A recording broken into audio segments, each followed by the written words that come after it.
राकेश मुनि का चतुर्मास कलकत्ता में था। उपनगरों में विहरण करते हुए हावड़ा में वे हमारे घर बिल्डिंग में 1 दिन का उनका प्रवास था। उस दिन बिल्डिंग में बहुत चहल पहल थी। मैं बहुत छोटी थी, 3 या 4 वर्ष की थी। तो हमारे घर संतों ने गोचरी की। गोचरी करके संत जब छठ के अपने प्रवास कक्ष में पधारने लगे तो मैं भी उनके पीछे पीछे चली गई। उनको लाल पात्रियों में आहार करते हुए देखा, उनके पीले पीले रजोहरण को देखा तो मुझे बहुत अच्छे लग रहे थे। मैं कभी रजोहरण हाथ में ले रही थी, कभी उनको छिप छिप कर आहार करते हुए देख रही थी। तो मैं सोचती शायद वही दिन होगा जिस दिन मेरे वैराग्य का बीज अंकुरित हुआ था। आज मैं सोचती हूँ कि मुझे वो लाल पात्री क्यों अच्छी लग रही थी, मुझे वो पीला रजोहरण क्यों अच्छा लग रहा था।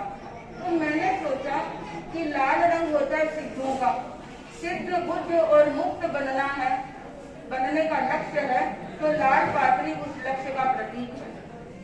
और पीला रजोहरण, पीला रंग है आचार्य का, गुरु का।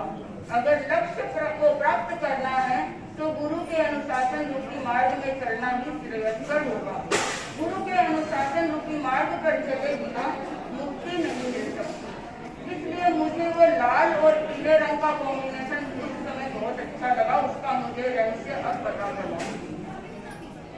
इसके बाद कुछ वर्षों बाद साध्वी जयश्री जी मास्टर जी का चतुर्मास महासभा भवन में था। वे पंचमी समिति के लिए हमारे घर के आगे से पधारा करती थी। तो हमारी संसार पक्ष माता जी हम सभी बच्चों को सुबह जल्दी उठाकर मकान के नीचे लाइन से खड़ा कर देती कि भाई साध्वी यहाँ आने वाली है, पहले दर्शन करो फिर नाश्ता करके स्कूल जाना। हम सभी खड़े रहते। साध्वियाँ भी कुछ देर ठहरती, हमें कुछ सिखाती, कुछ छोटी मोटी कहानियां घटनाएं सुनाती, कुछ हमसे सुनती, कुछ हमसे पूछती। इस तरह बाल मन पर वैराग्य का रंग चढ़ने लगा।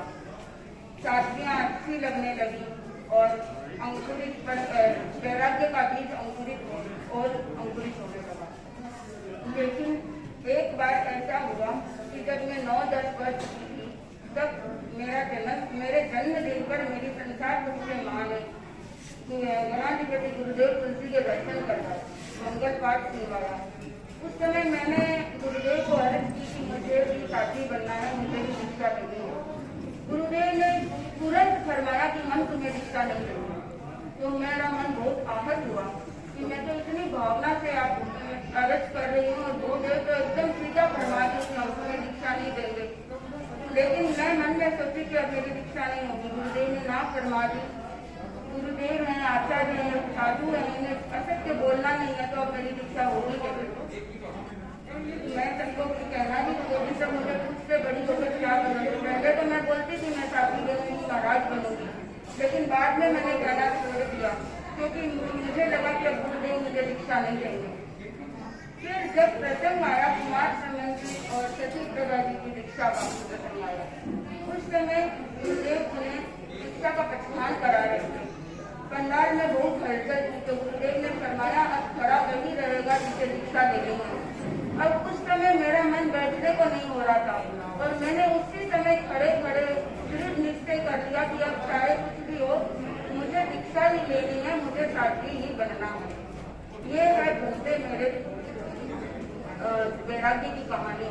लेकिन सब कुछ घर में धार्मिक वातावरण पूर्ण रूप से अनुकूल था। मेरे संसार पक्ष से माँ पिताजी को भी कोई दीक्षा ले तो मना करने के त्याग थे, लेकिन मेरी दीक्षा अभी दूर थी, मेरी मंजिल दूर थी।